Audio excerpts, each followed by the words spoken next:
Hallelujah और praise the Lord. आप सभी को प्रभु यीशु मसीह के सामर्थ्य नाम में शालोम और सलाम। और टैबरनेकल मिनिस्ट्री इंटरनेशनल फिर एक बार बहुत खुश है आपके सामने बाइबल स्टडी प्रस्तुत करने के लिए। और आइए इसमें आगे बढ़ने से पहले हम पवित्र आत्मा का स्वागत करेंगे, क्योंकि वही है जो आज फिर एक बार हमें सिखाने वाला है उसके वचन के द्वारा, ताकि हम अपने ज़िंदगी को उसके वचन के हिसाब से डालें और अपने ज़िंदगी को उसके हिसाब से बनाएं, क्योंकि हम सभी स्वर्ग जाना चाहते हैं। और स्वर्ग जाने के लिए केवल एक ही मार्ग है, और वो मार्ग है प्रभु यीशु मसीह का वचन, जिसके द्वारा हमें पता चलेगा कि हमें कैसे जीना है ताकि हम स्वर्ग तक पहुँचे। और पवित्र आत्मा से बेहतर और कोई नहीं है जो हमें इस वचन को सिखा सकता है। आइए हम सभी जन मिलकर हम दुआ करेंगे। हे प्यारे परमेश्वर, हम आपको धन्यवाद देते हैं फिर एक बार ये अद्भुत दिन के लिए जो आपने हमें दिया है। और हाँ प्यारे पवित्र आत्मा, इस वक्त में हम आपका स्वागत करते हैं परमेश्वर, हम आपका स्वागत करते हैं। फिर एक बार आज आपका प्रकाश इस वचन पर डालो परमेश्वर, हर एक से आप बातें करो। जो कोई भी हमारे साथ इस वक्त जुड़े हुए हैं परमेश्वर, या जो कोई भी इस वीडियो को देखने वाला है परमेश्वर, वो जिस किसी भी हालात में हो या जिस किसी भी हालत में हो परमेश्वर, उनके स्तर पर जाकर आज फिर एक बार आप उनसे बातें करो और उन्हें उनका जवाब दो। यही मैं दुआ करता हूँ यीशु मसीह के सामर्थ्य नाम में। आज फिर एक बार आपके वचन को हमारे लिए जिंदा करो परमेश्वर। और ऐ खुदा, ये जो जीवन की रोटी है वो हम खाना चाहते हैं परमेश्वर। आज फिर एक बार हमें तू खिला परमेश्वर, ताकि हम जिए, क्योंकि हम जिंदगी जीना चाहते हैं परमेश्वर। मर मर के नहीं जीना चाहते परमेश्वर, लेकिन जो तू बहुतायत की जिंदगी आपने हमारे लिए रखी है परमेश्वर, वो जिंदगी हम जीना चाहते हैं परमेश्वर। उसके लिए हमें आपके वचन की जरूरत है परमेश्वर। आपका वचन ही वो जीवन की रोटी है। और फिर एक बार आज हमें वो खिलाओ परमेश्वर। हम खाने के लिए आए परमेश्वर, आप जैसे बनने के लिए आए परमेश्वर, बदलने के लिए आए परमेश्वर, बदलाव के लिए आए परमेश्वर। उस वचन के आईने में देखने के लिए हम आए परमेश्वर, खुद को सुधारने के लिए आज हम आपके पास आए हैं। और ऐ खुदा, हम पर कृपा कर कि आज जब आप हमसे बातें करोगे परमेश्वर, कि हम आपके मुंह के क्षेत्र में रहे, ताकि वो जिंदगी के वचन हम हमारे जिंदगी के लिए प्राप्त कर पाए। और जैसा आप चाहते हो वैसे 100% फल हमारे जिंदगी के द्वारा हम ले आ सकते हैं परमेश्वर। हम पर कृपा कर खुदा, हम पर कृपा कर कि आज के वचन को हम समझ पाए, सुन पाए परमेश्वर, और ग्रहण कर पाए। हम ये वक्त और आपके लोगों को परमेश्वर आपके सामर्थी हाथों में सौंप देते हैं। और हे पवित्र आत्मा, फिर एक बार हम आपका स्वागत करते हैं परमेश्वर। इस वक्त में आप हमारी अगुवाई करो और हम आपके पीछे पीछे हो लेंगे। और धन्यवाद आपकी उपस्थिति के लिए, और धन्यवाद आपके रेमा वचन के लिए, और धन्यवाद कि आज फिर एक बार आपके लोगों के साथ आप बातें करने वाले हो। धन्यवाद परमेश्वर इस वक्त के लिए। प्रभु यीशु मसीह के सामर्थ्य नाम में हम प्रार्थना करते मांगते, इसलिए तो सुन, आमीन। पास्टर, आपने एक विषय शुरू किया है, वो है हैंडलिंग डिले अंग्रेजी में। और देरी से जवाब आना, उस हालत को या उस स्थिति को हम कैसे संभालें, उसका सामना कैसे करें, इसके विषय में आप बात कर रहे हैं। और पिछले हफ्ते हमने एक केस स्टडी देखा यूसुफ के बारे में। तो आज क्या प्रस्तुत है? ओके, एक्चुअली मैं आज क्लोजिंग पार्ट लेने वाला था, उसका अंतिम भाग। लेकिन जैसे मैं उसके ऊपर मनन कर रहा था, तो एक विशेष व्यक्ति मेरे सामने आके खड़ा हो गया। ओके। और अगर मैंने इस व्यक्ति के बारे में बात नहीं की तो ये बहुत बड़ा अन्याय होगा। उसके जीवन काल के ऊपर उसका जो परमेश्वर के प्रति जो ठहराव था, और जिस तरीके से परमेश्वर ने उसे चलाया उसके जवाब के लिए, और वो उसने किस तरीके की प्रतिक्रिया दी, ये पूरा का पूरा जो प्रोसेस है, जो प्रक्रिया है, उसके ऊपर अन्याय होगा। तो मैं उस व्यक्ति के बारे में आज बताना चाहता हूँ, सिखाना चाहता हूँ। मैं नहीं, लेकिन पवित्र आत्मा। आमीन, आमीन। अगर आप सुन रहे हो और आप नीचे कमेंट कर सकते हो, आपको क्या लगता है कि वो व्यक्ति कौन है जिसके बारे में आज पास्टर बात करने या पवित्र आत्मा आपसे बात करने वाला है। तो जल्दी से जल्दी कमेंट में डाल दीजिएगा और जवाब के लिए तैयार हो जाइए। ओके। और मैंने उस व्यक्ति के साथ में और एक व्यक्ति का मैंने विश्लेषण किया है, कंपैरिजन किया है। अच्छा, तुलना की है। हाँ। ओके। और दोनों में क्या फर्क हो गया? दोनों भी परमेश्वर के उस देरी से आने वाले जवाब के लिए रुके थे। ओके।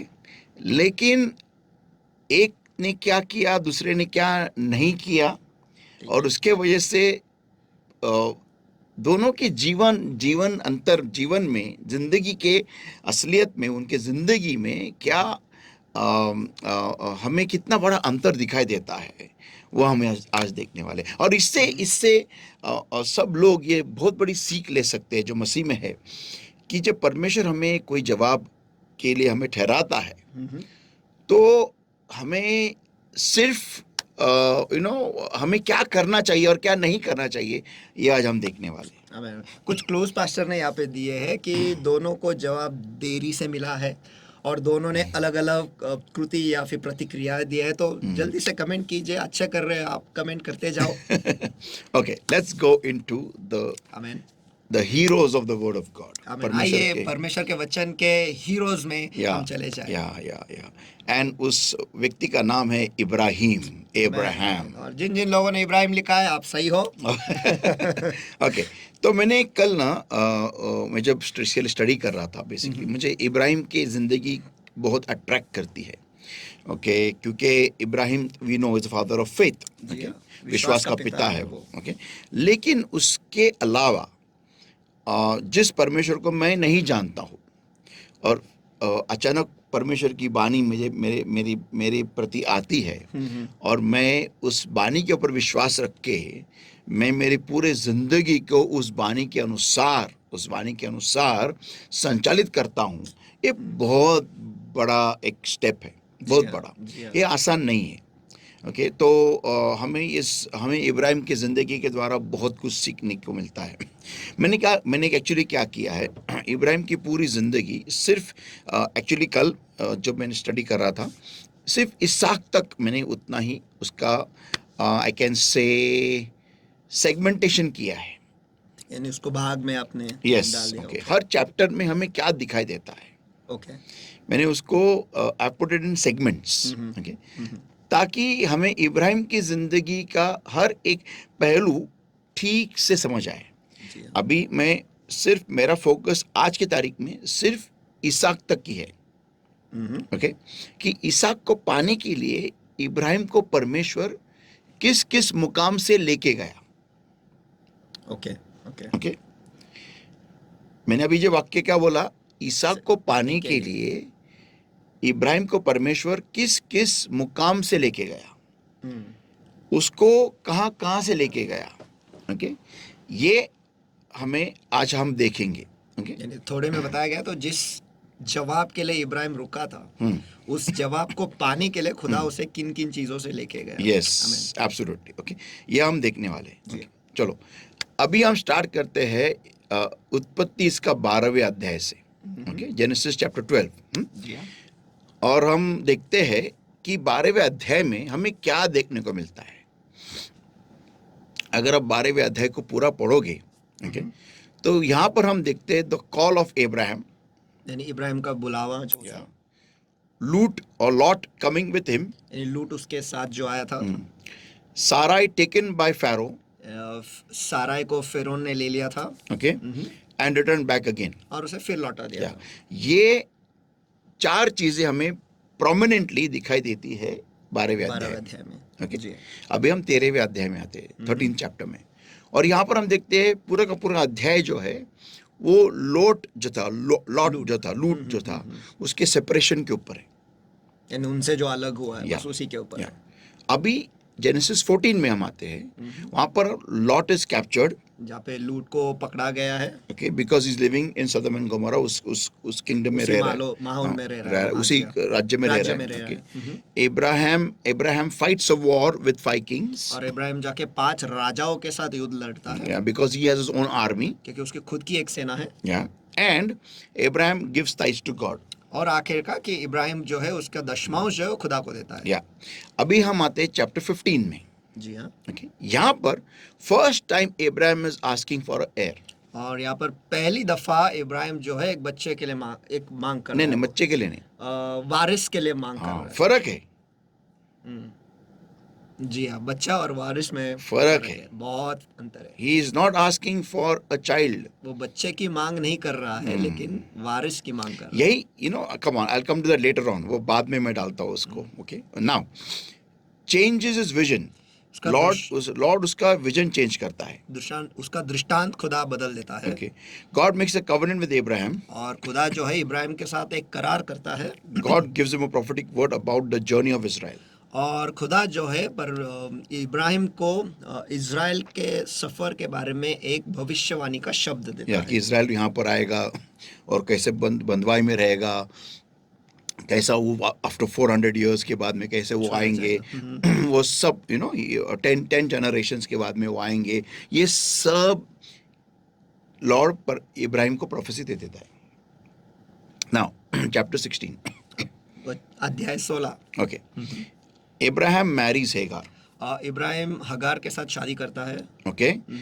हेगार रन्स अवे और हेगार जो है भाग जाती है. बिकॉज शी कम्स नो, उसको मालूम पड़ता है कि वो गर्भधारी हो गई है. उसके वजह से वो उसकी जो मालकिन है, मीन्स उसकी जो मिस्ट्रेस है, ओनर है, बॉस है, दैट इज सारा, उसको वो छेड़ने लगती है.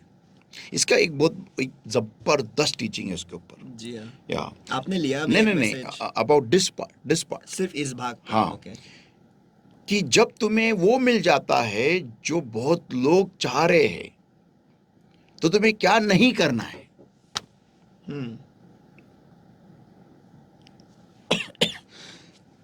हेगार comes back with a promise from God. और हेगार जो है परमेश्वर की ओर से एक वचन पाकर वापस आती है. Yeah, and Ishmael is born. और इश्माइल पैदा होता है.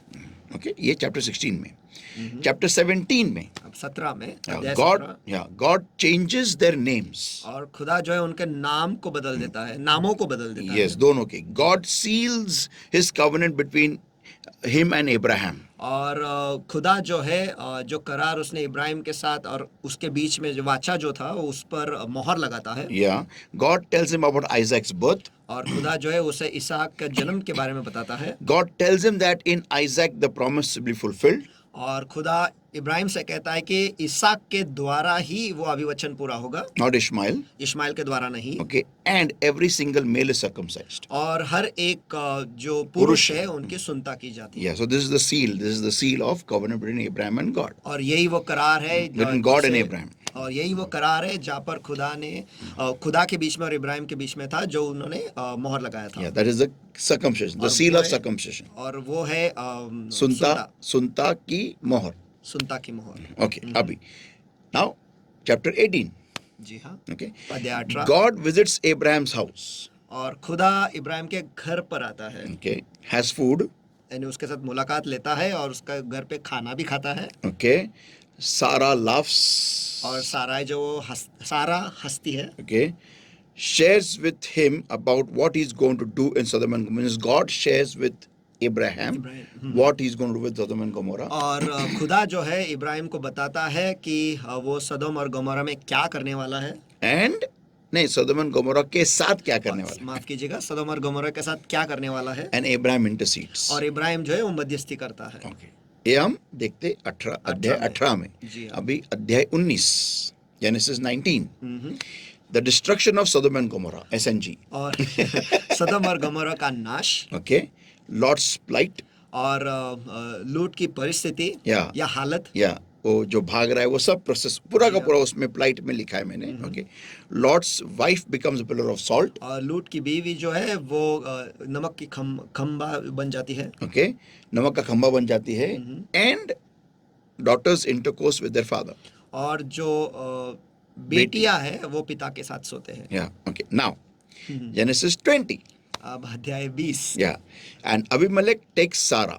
अब अबीमेलेक जो है वो सारा को उठाता है. Yeah. God strikes Abimelech. और खुदा जो है अबीमेलेक को दंडित करता है. दंडित करता है. Abimelech gives Abraham lots of wealth. और अबीमेलेक जो है वो अब्राहम को बहुत सारा धन दे देता है. Abraham prays for Abimelech. और इब्राहिम जो है वो अबीमेलेक के लिए दुआ करता है. Okay. Now, Genesis 21. अब अध्याय 21. Sarah gets Isaac. अब सारा को इसहाक मिलता है या फिर इसहाक पैदा होता है. Okay. ये है Genesis 21 तक हम पूरा का पूरा एक नटशेल में. जी हाँ. पूरा- संक्षेप में या- पूरा जो सफर रहा है इसहाक मिलने तक. Okay. अभी थोड़ा सा मैं यहाँ पर अबीमेलेक के बारे में बात करता हूँ. मीन्स ये विषय को पकड़ के नहीं है, लेकिन थोड़ा सा मेरे माइंड में मैं मेडिटेशन कर रहा था तो मुझे ये ख्याल आया. Ibrahim is almost 100 years of age. जी हाँ. ओके. सही. और 100 साल का है. होगा. एंड सारा जो है वो 90 साल की 90 साल की हो गई है वो. ओके, जब ये कभी है मालूम है क्या, जब परमेश्वर उसके घर में आया था, तो क्या मालूम कितने और साल होंगे, may be I don't know, almost nearing 100 and almost, okay almost. तो वो अबीमेलेक के हाथ जब किंगडम में गए, गरार में, शायद आई थिंक इट इज गरार, या तो वो 100 हो गया होगा, 90 years एंड 100 years। 100 साल, जी हाँ। मेरा एक सवाल है यार, ये ऐसा कौन सा राजा होगा कि वो एक 90 साल की बूढ़ी पे भी फिदा होगा?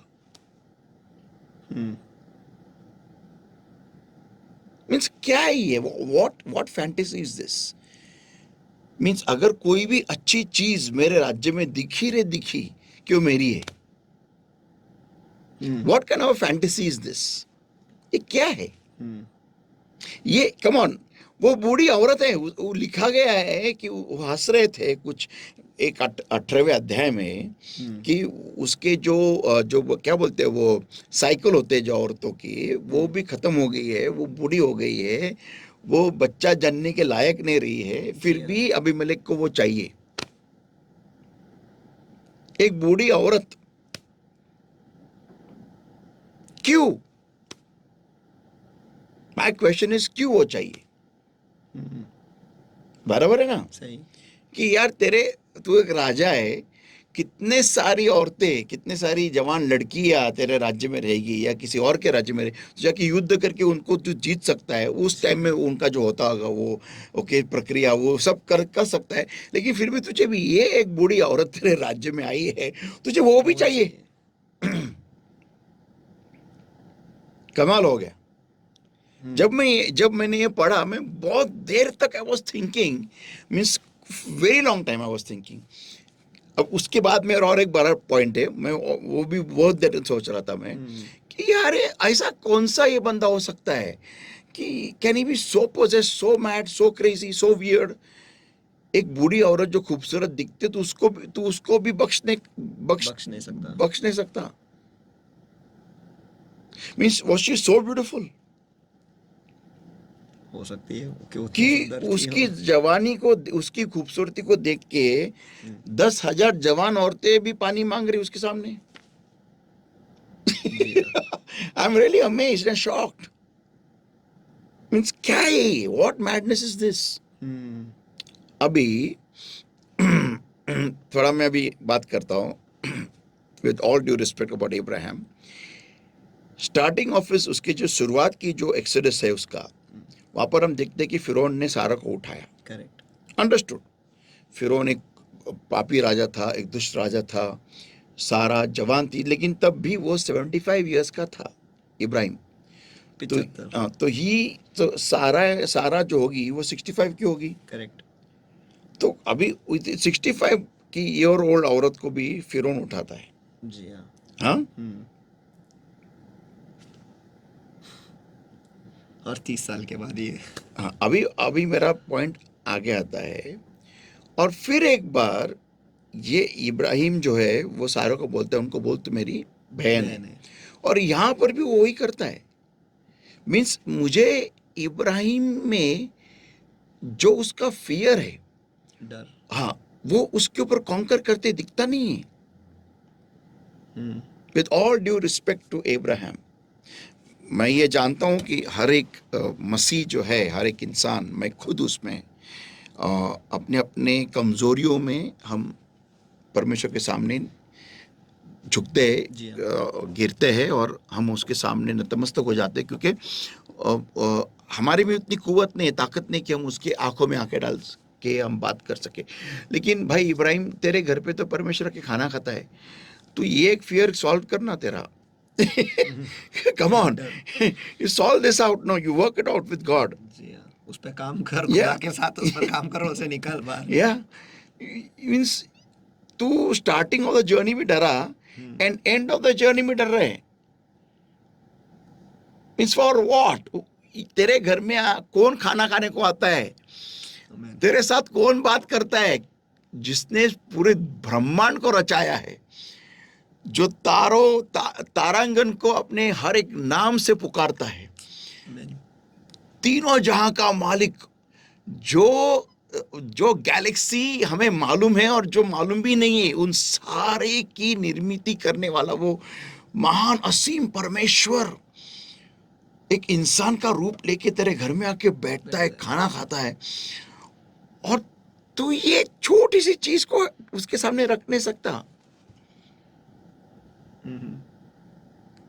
कम ऑन, उस कुछ ही देर पहले उसने तेरे साथ एक करार बनाया है, सुनता करके, जी हाँ, तेरी सुन्नत करके, और it is such a big covenant.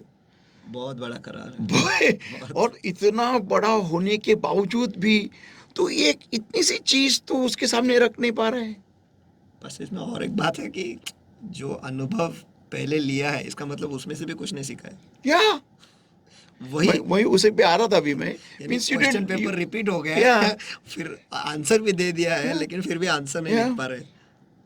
Means Ibrahim को मैं, with all due respect again, Lord मुझे माफ कर, लेकिन come on, he is a great man of God who today for me, आज देखो ये सब पढ़ाई, ये जब जानने के बावजूद भी मैं इब्राहिम को उतना ही रिस्पेक्ट करूंगा जितना मैं पहले कर रहा था, इनफैक्ट ज्यादा कर रहा हूँ, क्योंकि मैं समझ सकता हूँ कि इब्राहिम हमारे जैसा ही था, क्योंकि हम भी हमारे जिंदगी में बहुत सारे हमारे कुछ भय होते हैं, डर होते हैं, परमेश्वर हमारे साथ, पवित्र आत्मा हमारे साथ रहता है, हमारे अंदर रहता है, फिर भी हम उसके सामने वो रखते नहीं है। मुझे मुझे इस चीज में एक और बंदा याद आ रहा है, वो है पौलुस, कि उसमें भी एक कमतरता थी और या वो खुदा को मांग रहा था, लेकिन या वो खुदा से मांग रहा था। या यहाँ पे अपन या कहीं पर भी नहीं देखते कि या इब्राहिम जो है इस विषय में या खुदा के साथ बात कर रहा है। ना, और इतना ही नहीं, खुदा भी उसको ये इस विषय को उसके सामने रखता नहीं है। सोदोम और गोमोरा का डिस्ट्रक्शन रखता है, ओके, तू पूरे इज़राइल का प्रोफेसी बताता है, ओके, एवरीथिंग, लेकिन उसको पता तो ऐसा होगा वैसा होगा, सब बता रहा है, लेकिन ये विषय परमेश्वर उसके सामने निकालता नहीं। क्यों? क्योंकि परमेश्वर ने वो अधिकार इंसान को दिया है, that you bring out your weakness, कि तू तेरी कमजोरी को मेरे सामने तू खुद रखेगा। अगर तू नहीं बात करेगा, मैं नहीं बात करने वाला। यहाँ पे मुझे आयुब याद आ रहा है, या पास्टर। उसका जो भय था, या उसके भविष्य में तो खुदा खुद ही। यस, तो जो हम बोल सकते हैं, इफ आई पुट जॉब को यहाँ पर ऐड करूं मैं, जॉब 325, ओके, आयुब 3:25, ओके, 3:25, जिस चीज का मैंने वह रखा है वही मुझ पर आ या, रहा सो है। That was the fear of Abraham. जी हाँ। इब्राहिम का ये डर कॉन्स्टेंटली था, और हम देखते हैं कि उसके साथ जो डर था वो बार बार होते गया। पास्टर, उसी पर मैं और एक चीज सोच रहा हूँ, वो उसने 5 राजाओं के साथ या लड़ाई की लड़ाई की है, वो क्यों डरना चाहिए या व्हाई, एक राजा से? या चलो फिरौन के वक्त नहीं था, लेकिन बाद में तो हाँ, उसने लड़ाई करके या जीत के या वो बाहर आया उसका है। डर तो चारों ओर फैल गया था इब्राहिम का। जी हाँ। He was among the princess, he was amongst the Kings of that time. एक मामूली इंसान किंग के बराबर का लेवल का हो गया था। तो सोचने वाली बात है, मैं जब इसके बारे में सोच रहा था, बोले यार, मैं इब्राहिम से ये पूछ रहा था कि व्हाई, क्यों ऐसा ऐसा तुझे किसने रोका परमेश्वर के साथ, परमेश्वर के सामने खुद को खोलने से किसने तुझे प्रतिबंधित किया, कौन था वो? और मुझे जवाब सामने से ऐसे मुझे ऐसा फील हो गया मेरे दिल में कि वो मैं खुद था। और फिर मुझे मेरे बारे में मैं सोचने लगा कि कैसा हम हमारे जिंदगी में जब कमजोरियां होती है, और जब कमजोरियों को लेकर हम परमेश्वर के पास सामने नहीं आते, और उन कमजोरियों को हमारे जिंदगी में हम बरसों तक हम खींचते रहते। अब ये कितने सालों तो खींच रहा है ये।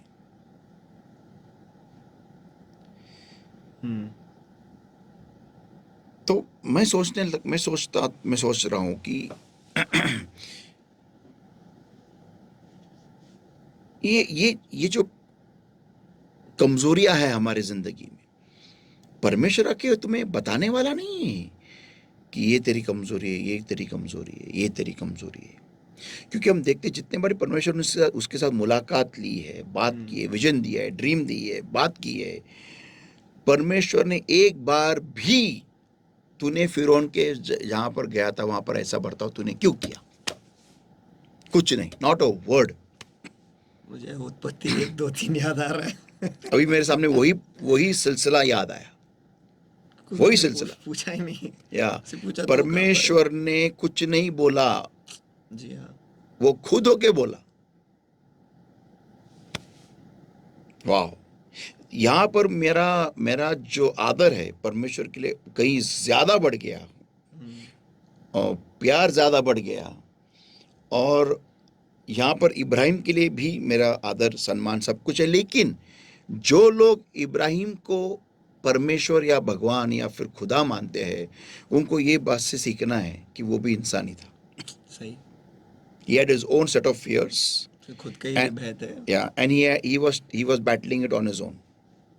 वो उनके साथ खुद ही लड़ रहा था उसके साथ। He was as fragile as any believer in the Lord. वो उतना ही कमजोर था जैसा कोई मसीह है Yeah, खुदा मसीह, में। yeah. इस विषय से मुझे पास्टर ये इस बात पर भी आप अक्सर कहते हैं कि खुदा हमें दूसरों के खामियां नहीं दिखाता है, आप तो खुद की भी नहीं दिखा रहा था। तो जो लोग बोलते हैं आपके बारे में दिखाया, उसके बारे में दिखाया, तो फिर ये कौन है? तो परमेश्वर से उनके जो सिलेक्टेड लोग होते हैं उनको दिखाया जरूर, और किसी वो को भी जाके बोलते नहीं है। और वो भी अगर जरूरत हो तो तो भी, और मुझे तो लगता है वो लोग जाके बोलते भी नहीं होंगे, या फिर खुदा ने परवाना दिया तो जाके बोलते रहेंगे, लेकिन उनके लिए दुआ जरूर करते हैं। 100%। उतना ही उनका कार्य। और जैसे ऐसा है मानो कि हर चीज सभी को बोला नहीं जाता है, क्योंकि जिस पर खुदा भरोसा रखेगा उसी से वो कहेगा। Absolutely. Anyways, I am coming back now. तो जब मैं यहाँ पर देखता हूँ, अभी मैं थोड़ी देर के लिए यहाँ पर रुक जाता हूँ विद अबाउट इब्राहिम। अभी मैं चाहता हूँ और एक व्यक्ति में जिसकी तुलना में करने वाला हूँ इब्राहिम के साथ में, और जिसका सिमिलर प्रॉब्लम था ऑलमोस्ट। सोचो, टाइप करो जल्दी। लोगों को मालूम पड़ गया अभी वो कौन है, एंड दैट इज हन्ना। हन्ना। और यहाँ पर हम देखते हैं कि हन्ना के लाइफ में उसको बच्चे की बहुत जरूरत थी। और वो कंटिन्यूसली परमेश्वर के सामने हम देखते हो कि वो मांग रही थी, वो दुआ कर रही थी, और उसके जिंदगी में उसको हम देखते 1 Samuel chapter 1 verse 9 to verse 11 में, पहले शमूएलचा पहिला अध्याय वचन 9 ते वचन 11।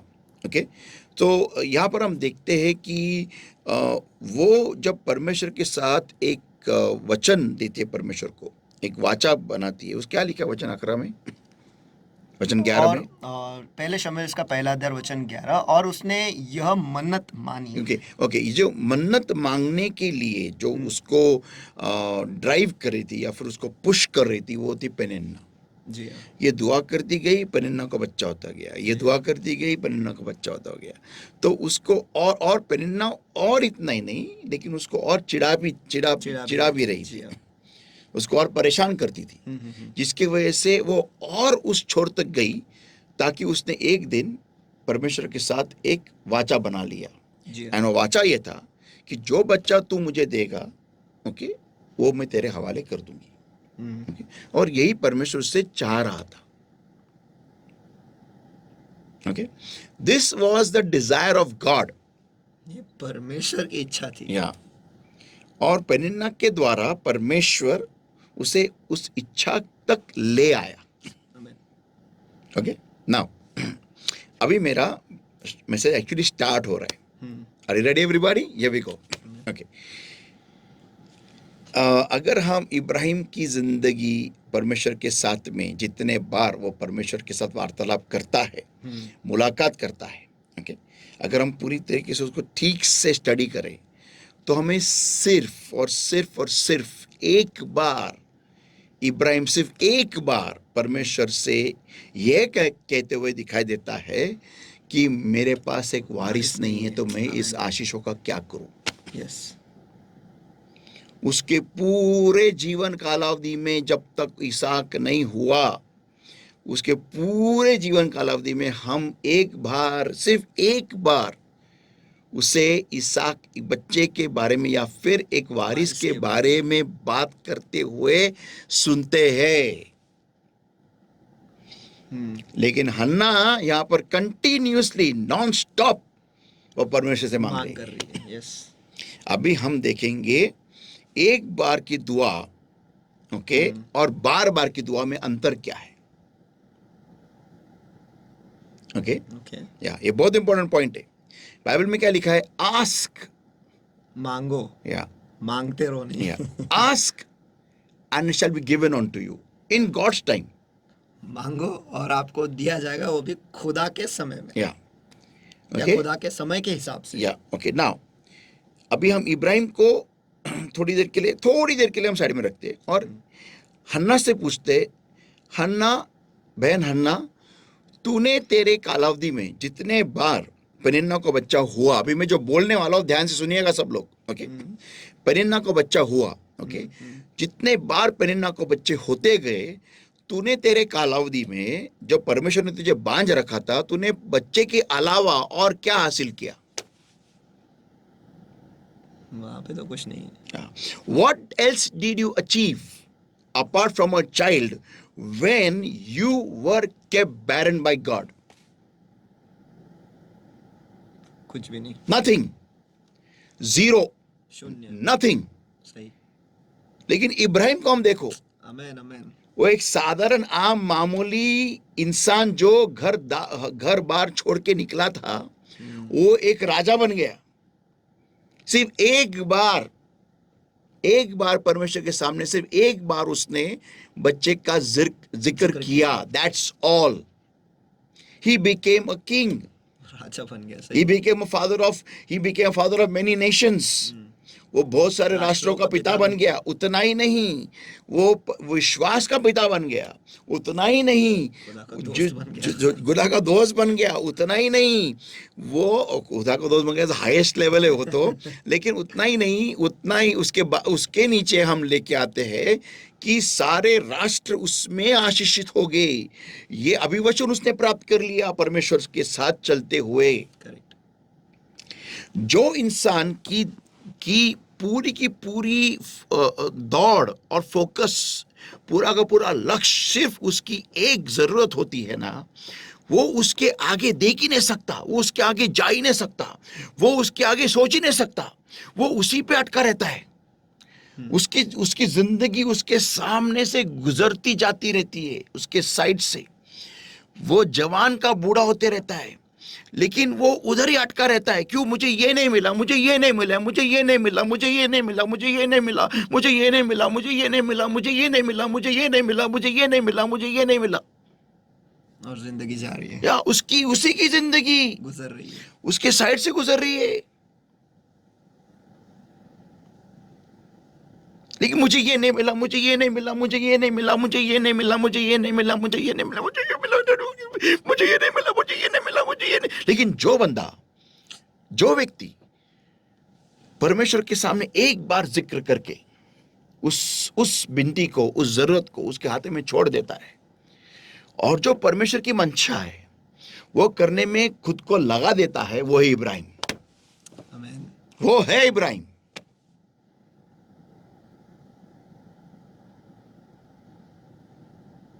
This is the difference. यही फर्क है। ये बहुत बड़ा फर्क है, बहुत बड़ा अंतर है इन दोनों में।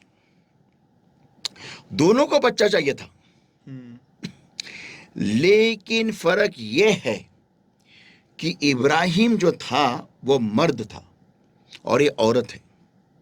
आपको पता है, वो जो उसने बोला है ना परमेश्वर के सामने, जो उसने जिक्र किया है, वो भी मुझे लगता है वो सारा के कंटिन्यूअल नैगिंग के वजह से, सारा के नॉन स्टॉप निरंतर उसके क्या उसको कहते हैं, नैगिंग को क्या कहते हैं हिंदी में? निंदा नहीं, बकबक के वजह से उसने शायद ये जिक्र किया होगा कि क्या फायदा है इतना पैसे का, अगर घर में ही तुम्हारे कोई वारिस नहीं है तो ये पैसा कहाँ जाएगा? हाँ, तुम बोलते हो परमेश्वर मेरा दोस्त है, परमेश्वर से मैं बात करता हूँ, बहुत ऐसा होता होगा, गारंटीड 100% श्योर कि इब्राहिम बोलता होगा परमेश्वर ने हमें बोला है यहाँ से निकलने के लिए, वहाँ जाने के लिए, वहाँ से निकलने के लिए, यहाँ जाने के लिए, और ये औरत उसके पीछे पीछे हो रही जा रही है। आपको सबको मालूम है औरतों के साथ जीना कितना मुश्किल होता है। फिर भी हमारे बीच में ऐसे कोई लोग हैं जो फिर भी शादी करने की बहुत बड़ी मंशा रखते हैं। एक चीज अगर उन्हें नहीं मिली तो वो प्राप्त करने के लिए वो सामने वाले को नंगा भी देखने को तैयार होती है, और वो है हमारे mister and Mrs Adam and ewe. Okay, तो मेरा पॉइंट आता है कि कितना वो उसको छलती होगी, लेकिन वो सारा का सारा छल जो है इब्राहिम वो परमेश्वर के सामने लाता नहीं है। देखो, परमेश्वर के सामने लाता नहीं है वो परमेश्वर को वो सारा का सारा जो भी उसके घर के अंदर जो भी हो रहा है, जो भी तमाशा होता होगा, जो भी नॉन चुके, क्योंकि देखो उसके साथ में बहुत सारी दासियां भी थी, बहुत सारे दास भी थे, बहुत सारे लोग थे, और उसके हर एक तंबू में बच्चे की रोने की आवाज, सिर्फ इब्राहिम का तंबू छोड़, और वो औरत के साथ रह रहा है, वो कोई पुरुष के साथ नहीं रह रहा है, वो is living with a woman. और एक औरत को जब बच्चा नहीं होता है ना, वो कितना हंगामा खड़ा करती है वो औरत, ये औरतें ही जानती है। और ये भाई साहब बोलता है घर पे कि परमेश्वर ने मुझे बोला, परमेश्वर ने मुझे बोला, परमेश्वर ने मुझे ये सब दिया, परमेश्वर हमें बढ़ा रहा है, परमेश्वर हमें बहुत आशीष करने वाला है। तो ये औरत बोलती होगी क्या फायदा। इसलिए मुझे लगता है कि इब्राहिम ने वहां पर वो जिक्र किया है।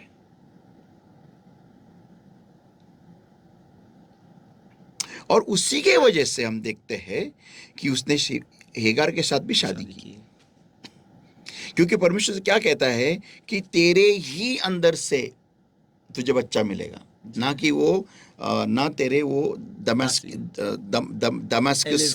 एलियाजर, दमिश्की वर्ड है, दमिश्की हिंदी में।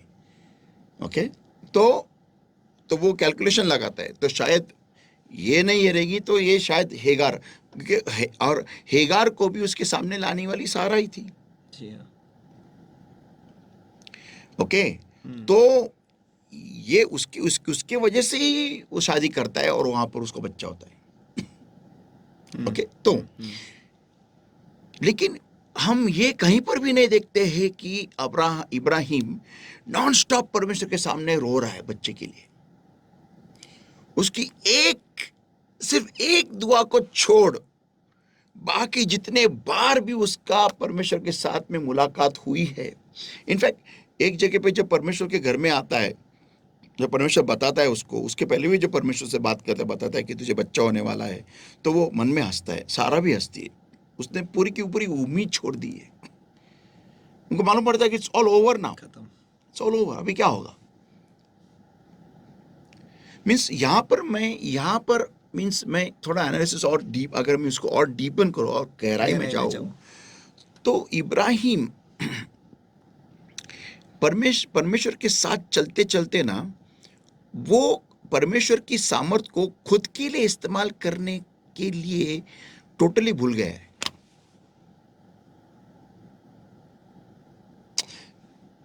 He is just traversing because God is leading him, that's all। वो सिर्फ उसके लिए चल रहा है जगह जगह से, क्योंकि परमेश्वर उसको लेके जा रहा है। वो मुझे उसकी एक विनती, जब वो विनती असली में करता है, असलियत में करता है, वो है सिर्फ और सिर्फ लूट के लिए। ओके, मुझे कहीं पर भी इब्राहिम खुद के लिए कुछ मांगते हुए दिखाई नहीं देता है। और यहां पर भी जो वो जो बोल रहा है ना कि एक ये है, मुझे वारिस नहीं है, वो सिर्फ बता रहा है। हम पढ़ते हैं, कम लेट्स रीड जेनेसिस 15, उत्पत्ति इसका 15वां अध्याय, एंड हम देखते हैं वचन 1, and after these things the word of the Lord came unto Abram in a vision saying, fear not Abram, I am thy shield and the exceeding great reward. उत्पत्ति इसका 15वां अध्याय वचन 1, इन बातों के पश्चात यहोवा का यह वचन दर्शन में अब्रम के पास पहुंचा, हे अब्रम मत डर, मैं तेरी ढाल और तेरा अत्यंत बड़ा प्रतिफल हूँ. Okay, verse 2, and Abram said, Lord God, what wilt thou give me, seeing I go childless, and the steward of my house is this Eleazar of Damascus. और इब्राहिम ने कहा, हे प्रभु यहोवा, मैं तो संतानहीन हूँ और मेरे घर का वारिस यह दमिश्क वासी एलेजार होगा, अतः तू मुझे क्या देगा. Verse 3, वचन 3, and Abram said, Behold, to me thou hast given no seed, and lo, one born in my house is mine heir. और अब्रम ने कहा, मुझे तो तूने वंश नहीं दिया, और क्या देखता हूँ कि मेरे घर में उत्पन्न हुआ एक जन मेरा वारिस होगा. तो यहाँ पर भी हम देखते हैं कि इब्राहिम ने दुआ नहीं की कि मुझे बच्चा दे, वो सिर्फ परमेश्वर को बता रहा है उसकी हालत. That's all. जब मैंने ये स्टडी किया ना, मुझे यहाँ पर किधर भी लाइक ठीक है, मैं यहाँ पर एक कंप्लेन करके ले सकता हूँ, ओके, ये कब तकरार कर रहा है, ओके, थोड़ा निराश होगा क्योंकि बीवी का नॉन स्टॉप लेक्चर सुनता होगा दिन भर, क्योंकि तब तक ये, और मैं बहुत बार परमेश्वर को धन्यवाद देता हूँ हगार के लिए. क्योंकि शायद मेरी बात ध्यान से सुनिएगा सब लोग, शायद तब तक, ओके, हगार को जब तक बच्चा नहीं हुआ तब तक शायद सारा के मन में ये शक होगा कि मेरा पति वो ही, क्या बोलते उसको, वो बच्चा नहीं पैदा कर सकता. उसमें ही कमी है. ये शायद सारा के मन में होता होगा, शायद से, क्योंकि परमेश्वर ने ये होने दिया. देखो, सारा 2 बार राजाओं के महल में गई, 2 बार गई, दोनों भी बार परमेश्वर ने उसे टच भी होने नहीं दिया. Correct, right. तो परमेश्वर ने ये क्यों होने दिया? हेगार और इब्राहिम का मिलाप. मुझे ये बहुत बार ऐसा लगता है स्ट्रांगली कि ये सारा के मन में होता होगा कि शायद मेरे पति में कोई खोट है.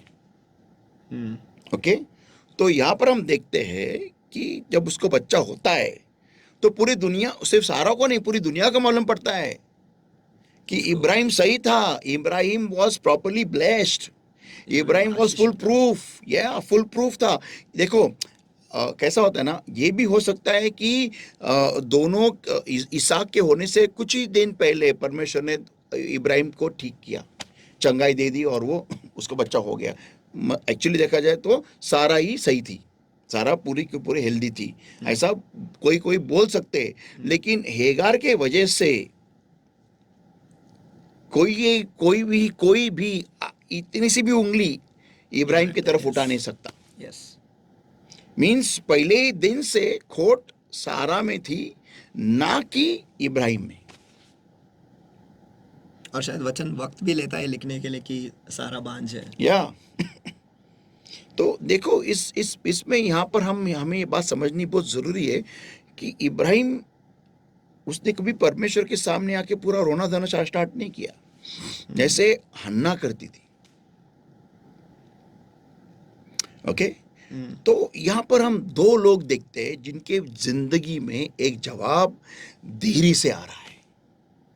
बहुत देरी से आ रहा है. देर शब्द भी छोटा है उनके लिए. बहुत देर से आ रहा है. ओके, लेकिन जब पहला वाला उस चीज को जानता है, मानता है, उसको वहीं पर रख के परमेश्वर के जो उसके लिए जो भी मंशा है, जो भी अरमान है, वो पूरा करते आगे जा रहा है. परमेश्वर एक जगह पे मैंने पढ़ा कि यहाँ से उठ, वहां से निकल, उठा, निकला, गया, वहां जाके तंबू ठोक गया, रखा। वो जैसा परमेश्वर ने बोला चल, वो चलते गया। That's all. इनफैक्ट मैं ऐसा बोल सकता हूं कि इब्राहिम का एक ही काम था, जहां पर इजराइल राष्ट्र रहने वाला है उस देश के चप्पे चप्पे में चलना। That's all. जहाँ पर तू कदम रखेगा वो जगह तेरी, और वही उसका काम था। He was the one who used to go and possess, who went and possessed the land of Canaan for his generations. वही था जो कनान के देश को जाके उसने हासिल किया उसके आने वाले वंश के ये वंशजों के लिए जो भी है, जी हाँ। ये उसका काम था। और परमेश्वर के साथ विश्वास में चलना, दैट्स ऑल। और वो करते गया, जैसा करते गए वैसा होते गया। लेकिन उसको हम ये नहीं देखते कि उसके एक जरूरत के वजह से वो पूरा का पूरा छाती पीटते हो परमेश्वर के साथ सामने, वही दुखड़ा रो रहा है, वही रोना रो रहा है। नहीं, जैसा हन्ना ने किया, नहीं। और हन्ना का हम देखते उसका क्या अचीवमेंट्स थे? कुछ नहीं, जीरो, नथिंग। यही प्रॉब्लम है आजकल के लोगों में। मुझे एक चीज नहीं मिल रही है, बस वो उसी के पीछे हम अटके पड़ेंगे। और कैसा होता है ना कि जब हम उसी, जैसा बेस्ट एग्जांपल है शमशोन। वो प्यार नहीं मिल रहा है, उसके वजह से उसने पूरी जिंदगी बर्बाद कर दी, खुद की जिंदगी की वाट लगा डाली उसने, क्योंकि वो प्यार नहीं मिल रहा है। बस वो प्यार प्यार प्यार प्यार प्यार प्यार प्यार। फिर वो इजराइल में नहीं मिल रहा है तो बाहर जाके मिलेगा, लेकिन मुझे चाहिए बस। तो एक चीज अगर नहीं मिल रही तो मेरे सामने मेरी पूरी जिंदगी है, मेरा करियर है, मेरा लाइफ है, मेरा सब कुछ फ्यूचर है। मैं खुद को एक डेवलप कर सकता हूँ, बेहतरीन बना सकता हूँ, उम्दा बना सकता हूँ, सबसे हैंडसम, सबसे ब्यूटीफुल बना सकता हूँ। उतना ही नहीं, करियर वाइज बना सकता हूँ, एजुकेशन बना सकता हूँ, बिजनेस खोल सकता हूँ, कुछ तो मैं बड़ा बन सकता हूँ ना। अब जब मैं बाकी की चीजें करूंगा, ऑटोमेटिकली जो चीज मेरे रखी है वो राइट टाइम पे मेरी जिंदगी में परमेश्वर लेके आएगा ही ना। जी हाँ। वो एक चीज नहीं मिल रही, इसलिए मैं खुद को पॉइजनस, जहरीला बना रहा हूँ। मेरे अच्छे खासा हेल्थ था, वो सब चला गया। मेरा स्किन अच्छा था, वो भी चला गया। मेरे बाल थे, सब उड़ गए। मेरा बाल गिरते गिरते रह रहा हूँ। मैं जब कंघी करता हूँ तो मैं दिखता हूँ मेरा बाल यहाँ वहाँ गिर रहा है। मेरा हेल्थ ठीक नहीं है। मेरे बॉडी में कोई स्ट्रेंथ नहीं है। मेरे स्किन की सब नरिशमेंट चली गई, ग्लो चला गया, क्योंकि मेरे को चाहिए चाहिए चाहिए चाहिए चाहिए चाहिए चाहिए चाहिए, बस उसी के पीछे ही लगा हूँ। जिंदगी गुजरते जा रही है। ये जो दुआ स्टार्ट की मैंने 2000 में, 25 साल हो गए उधर ही अटका हूं। और उस एक चीज की वजह से इतनी सारी गलतियां मैं करते जा रहा हूं, और आगे बढ़ने का नामो निशान नहीं है। तो शैतान के लिए ये एक बहुत बड़ा प्लेग्राउंड होता है, बहुत बड़ा। क्योंकि मैं मेरे डीले को ठीक से हैंडल नहीं कर पा रहा हूं। मुझे समझ में आ ही नहीं रहा है कि मुझे करना क्या है। इस परिस्थिति में मैं करूं क्या? तो शैतान के लिए बहुत आसान हो जाता है फिर। It becomes damn easy for Satan. ऐसे किसी के साथ खेलना, my God, it is like icing on the cake. Yes, शैतान के लिए बहुत आसान है, क्योंकि उसको मालूम पड़ता है ना, ये व्यक्ति पूरे शरीर में गया है, जैसे आदम और हवा। और जो चीज उसे चाहिए, शैतान को मालूम नहीं होता है कि वो कब मिलेगी उसको, लेकिन उतना ही वो जानता है कि उसको उसी में घुसाए रखो। That's it. यहीं पर फर्क है हम में और इब्राहिम में। एक चीज नहीं मिल रही तो छोड़ना है यार, क्या करना है। और अगर परमेश्वर की मंशा रही तो परमेश्वर इससे बेहतर देगा। ये विश्वास होना बहुत जरूरी होता है। ओके, बहुत जरूरी होता है। ये बहुत जबरदस्त स्टडी है इब्राहिम के लाइफ के बारे में। जब मैंने उसको सेगमेंटेशन किया, मीन्स एक्चुअली मैं मेरे मन में एक बहुत बड़ी मंशा थी बहुत सालों से कि इब्राहिम के जो भी जितने अध्याय है जिंदगी के, उन अध्याय का पूरा विश्लेषण करके, जैसे मैंने उत्पत्ति का पहला दूसरा तीसरा किया है, उसी तरीके से इब्राहिम की जिंदगी का पूरा एक अध्ययन, पूरा एक स्टडी कि उसने ये क्यों किया, वो यहाँ पर ऐसा क्यों किया, फिर वैसा क्यों किया, इस पड़ाव पे आके उसने क्या किया, वो सब स्टडी करके एक प्रॉपर नोट्स करके एक have a nice study on this, so that कैसा होता है कि बहुतांश लोगों को सिर्फ उसके जर्नीज के बारे में मालूम है, लेकिन उसने क्यों वो जर्नी ली, वहाँ पर क्यों गया, परमेश्वर ने उसके वहाँ पर उससे क्या सिखाया, उसने क्या सीखा। ये मेरा अभी मैंने स्टार्ट किया है वो, okay, to go in deeper into the life of Abraham. तो मैं जब पढ़ने लगा, मेरी एक मंशा थी कि सेगमेंटाइज करने का, पूरा segmentise, put it in segments, कि इस अध्याय में हम ये देखते हैं, इस अध्याय में। जब मैं करने लगा, मैं देखा कि यार, मैंने पहले भी सीखा है कि Ibrahim had a plan B, okay, कि जब उसके बीवी को मटन करी ठीक से बनाने को नहीं आ रही थी, वो झगड़ा करते नहीं बेटा। यहाँ पर हम इब्राहिम की फितरत दिखती है हमें कि अगर एक चीज अगर नहीं हो रही है, इसका ये मतलब नहीं उसके पॉइंट के ऊपर मैं अटक के बैठूं, let me develop something else. तो उसने उसके नौकरों को सिखाया। वहां पर एक जवान नौकर था, जब खुद खुदा उसके घर पे आता है, हम देखते वो दौड़ दौड़ के भाग के चला गया वो मटन करी बनाने के लिए, जिससे उसने उसके मालिक को देखा। So that shows the nature of Abraham.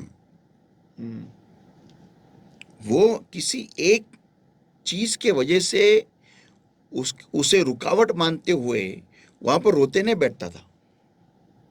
और इससे ये भी पता चलता है पास्टर शायद कि इब्राहिम उसके लोगों को बहुत अच्छी तरीके से जानता। पता नहीं कितने लोग थे उसके साथ उस वक्त। उसने हर एक का अध्ययन किया था, उसे मालूम है कौन क्या करता है, कितना करता है। तो जो आप कह रहे हो कि उसका ध्यान सिर्फ एक चीज पे नहीं था। यहाँ पर हम एक बहुत बड़ा मैनेजमेंट सीख सकते हैं, बहुत बड़ा कि तुम्हारे नीचे जो भी लोग काम करते हैं, हर एक की जो फितरत है, हर एक की जो ताकत है, विशेषता है, उनको जांचो, परखो। Don't waste your time on somebody who doesn't want to become big. अपना वक्त किसी ऐसे लोगों पर बर्बाद मत करो जो बड़े नहीं होना चाहते, या फिर किसी विशेष फील्ड में बेहतरीन बनना नहीं चाहते, उन पे टाइम वेस्ट मत करो।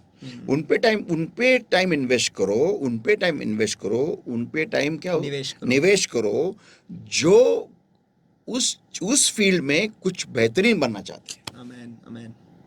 कोई भी फील्ड हो, फिर वो कोई भी विशेष पर्टिकुलर फील्ड हो, वहां पर आप उसको उनमें टाइम निवेश करो, ताकि वो और बेहतर बने और आपकी जिंदगी आसान हो।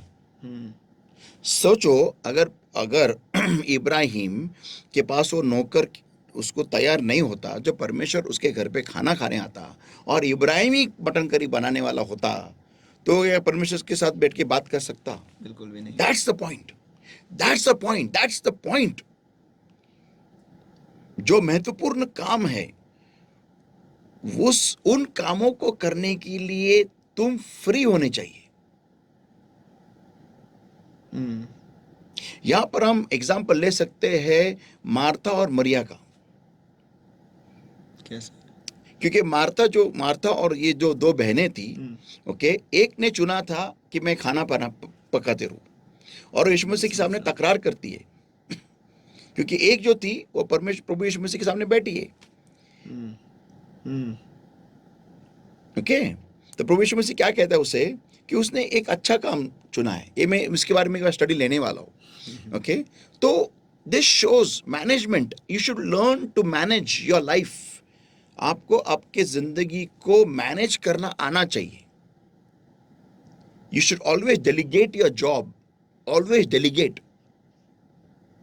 या इंग्लिश, हिंदी, यानी आपका काम जो है किसी और को सौंपना चाहिए, नहीं सिखा के सौंपना चाहिए। सिखा के। उतना टाइम आपको सही लोगों को पहली बात तो परखना, उसके बाद में चुनना, और उसके बाद में तैयार करना, और फिर उनको वो काम हाथ में देना। This is a manager.